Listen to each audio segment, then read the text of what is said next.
Hello students, let me quickly take you through the screw gauge and how do we take readings on the screw gauge. Let me explain the various parts to you and then we'll get on to know how to take readings on the same. This part is the anvil, this part is the thistle, this part is the sleeve, this part is the thimble, and this part is the ratchet. If you see here, you can see various numbers on this scale, 30, 35, 40, whatever. This is the circular scale, and you can see numbers here 0, 5, and you can see numbers even below here. So this is the main scale. Okay, so now this is a spherical ball bearing whose diameter we need to find out by using this particular screw gauge. Whenever you have to take readings of any object, you have to always place the given object between the anvil and the spindle and rotate this thimble so that the anvil and the spindle attach themselves tightly with the object whose diameter or any dimension is being found out. Okay, now in this case we have already done the needful, so let me quickly take you through to how to find the readings on this. If you now look very carefully, what would you see on this? Let me say now, the edge of the circular scale is just exposing that number above 5. Just beyond that 5, there you can see a line there. So this edge of the circular scale is exactly exposing that number. So that number will be, if you can see the screen properly, if you can see the numbers well, then on the above scale you see the numbers 0 and 5, and you see small lines, 4 of them in numbers. So totally when you start counting, you count from 0, 1, 2, 3, 4, 5 and 6.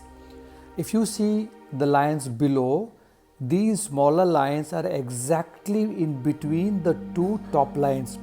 So how do you read these lines? 0, you go down 0.5, you come up 1, 1.5, 2, go down 2.5, go up 3, 3.5, 4, 4.5, 5, 5.5 and 6. This is how you take the readings. Now the edge of the circular scale is exposed the number 6. So your main scale reading on this particular reading will be 6.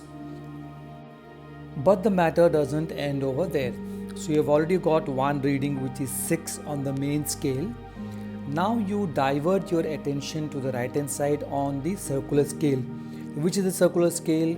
Those numbers which you can see 25, those lines below, those lines above 30, 35, 40, so on and so forth. Now if you see, look at the number 25, little rusted number of course. Beyond that line there are 4 more lines and 30.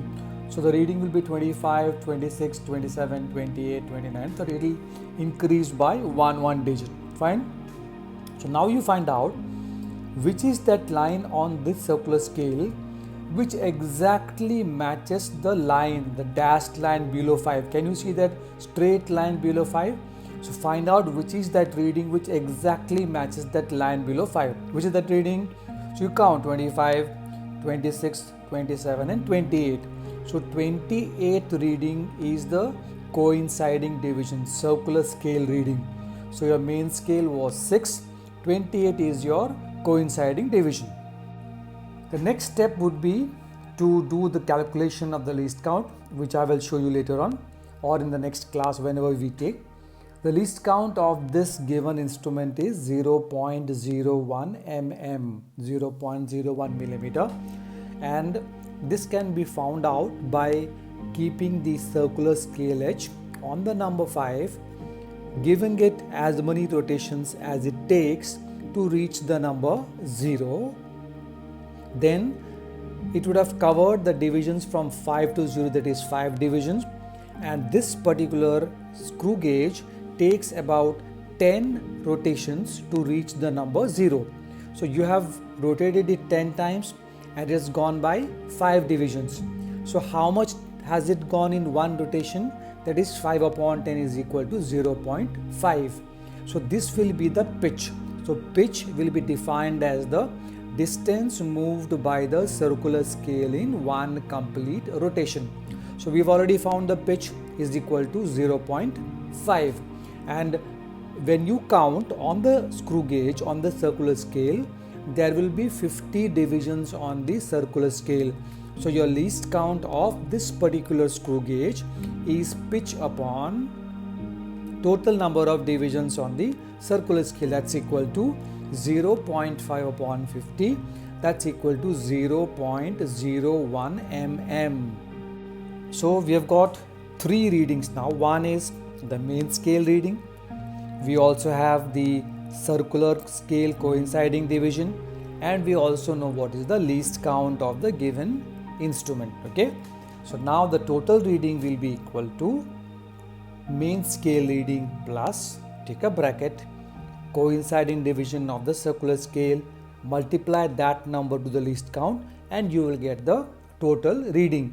So you say 6 plus, take a bracket, 28 multiplied by 0.01 bracket closed, that's equal to 6 plus 0.28, that's equal to 6.28 mm.